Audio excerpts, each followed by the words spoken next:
സുപ്രഭാതം. ഇന്ന് വീണ്ടും നിങ്ങളോടൊപ്പം കുറച്ച് ചിന്തകൾ പങ്കുവയ്ക്കുവാൻ കഴിഞ്ഞതിൽ എനിക്ക് ഏറെ സന്തോഷമുണ്ട്. കുറച്ച് ദിവസം മുൻപ് ഒരു ബസ് സ്റ്റാൻഡിൽ നിൽക്കുകയായിരുന്നു. അവിടെ ഒരാൾ ഫോണിൽ ആരോടോ സംസാരിക്കുകയായിരുന്നു. സംസാരത്തിൻ്റെ പകുതി മുഴുവൻ ആശങ്കകളായിരുന്നു. അത് എന്താകുമോ, നാളെ എന്ത് സംഭവിക്കുമോ, അങ്ങനെ വന്നാൽ എന്ത് ചെയ്യും? സംസാരം കഴിഞ്ഞിട്ടും അദ്ദേഹത്തിൻ്റെ മുഖത്ത് ഒരു ഭാരമുണ്ടായിരുന്നു. അപ്പോൾ മനസ്സിൽ ഒരു ചോദ്യമുയർന്നു. നമ്മുടെ ജീവിതത്തിലെ എത്ര പ്രശ്നങ്ങളാണ് യഥാർത്ഥത്തിൽ സംഭവിച്ചിട്ടുള്ളത്? എത്ര പ്രശ്നങ്ങളാണ് നമ്മൾ മനസ്സിൽ സൃഷ്ടിച്ചെടുത്തത്? കാരണം പലപ്പോഴും നമ്മളെ ക്ഷീണിപ്പിക്കുന്നത് ജീവിതമല്ല, ജീവിതത്തെക്കുറിച്ചുള്ള നമ്മുടെ ഭയങ്ങളാണ്. നമ്മൾ ഇന്നലെയെക്കുറിച്ച് വിഷമിക്കുന്നു, പക്ഷേ ഇന്നലെകൾ ഇനി തിരിച്ചു കിട്ടില്ല. അവിടെ നടന്നത് നടന്നു കഴിഞ്ഞു. എത്ര ആലോചിച്ചാലും ഒരു നിമിഷം പോലും തിരികെ കൊണ്ടുവരുവാൻ കഴിയില്ല. പിന്നെ നാം നാളെയെക്കുറിച്ച് ആശങ്കപ്പെടുന്നു. പക്ഷെ നാളെ ഇതുവരെ വന്നിട്ടില്ല. അത് എങ്ങനെ ആയിരിക്കുമെന്ന് കൃത്യമായി ആർക്കും അറിയില്ല. അങ്ങനെ നോക്കുമ്പോൾ നമ്മുടെ കൈവശമുള്ളത് ഒരേ ഒരു സമയമാണ്, ഈ നിമിഷം, ഈ ശ്വാസം, ഈ ദിവസം. പക്ഷേ അതാണ് നമ്മൾ ഏറ്റവും കുറച്ച് ജീവിക്കുന്നത്. ഒരു വിചിത്രമായ കാര്യമുണ്ട്. നമ്മൾ ഭയപ്പെടുന്ന കാര്യങ്ങളിൽ പലതും ഒരിക്കലും സംഭവിക്കാറില്ല.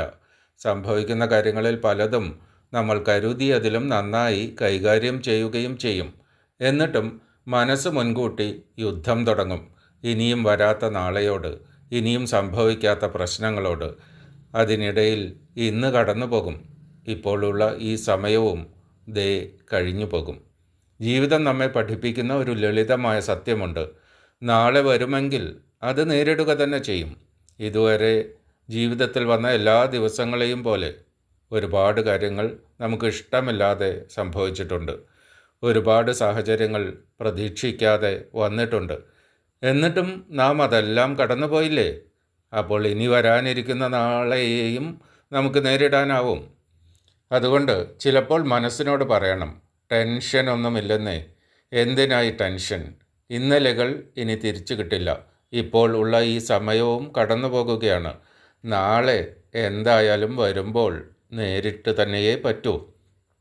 അപ്പോൾ അതിനെക്കുറിച്ച് ഇന്ന് തന്നെ 100 പ്രാവശ്യം ജീവിച്ച് തീർക്കേണ്ട കാര്യം എന്താണ്? ജീവിതം ചിലപ്പോൾ വലിയ ഉത്തരങ്ങൾ ചോദിക്കുന്നില്ല, ഒരു ചെറിയ തീരുമാനം മാത്രം ചോദിക്കുന്നു.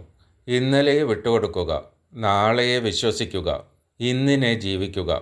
കാരണം സമാധാനം എന്നത് പ്രശ്നങ്ങളില്ലാത്ത അവസ്ഥയല്ല, വരുന്നത് വരുമ്പോൾ കാണാമെന്ന ധൈര്യത്തോടെ ജീവിക്കുന്ന അവസ്ഥയാണ്.